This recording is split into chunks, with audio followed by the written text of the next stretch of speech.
ಇವತ್ತು ನಾವು ಶ್ರೀ ತ್ಯಾಗರಾಜರ ಹೆಸರಿನಲ್ಲಿ 60 ವರ್ಷಗಳನ್ನು ಮುಗಿಸುವಂಥ ಸಂದರ್ಭದಲ್ಲಿ ಒಂದು ದೊಡ್ಡ ಕಾರ್ಯಕ್ರಮವನ್ನು APS ಕಾಲೇಜಿನ ಮೈದಾನದಲ್ಲಿ ನಾವು ಕಾರ್ಯಕ್ರಮವನ್ನು ಆಚರಣೆ ಮಾಡಿದಂಥದ್ದು.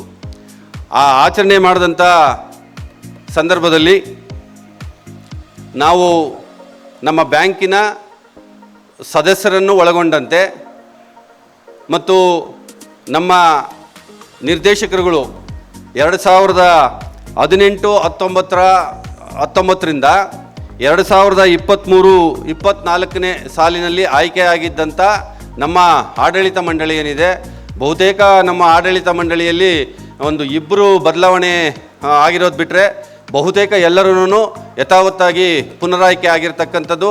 ಆ ಪುನರಾಯ್ಕೆಗೂ ಸಹ ನಮ್ಮನ್ನು ಬೆನ್ನು ತಟ್ಟಿ ನಮ್ಮನ್ನು ಆಶೀರ್ವಾದ ಮಾಡಿದಂಥವರು ಇಲ್ಲಿ ಬಂದಿರತಕ್ಕಂಥ ಎಲ್ಲ ನನ್ನ ಗೌರವಾನ್ವಿತ ಸದಸ್ಯರುಗಳು.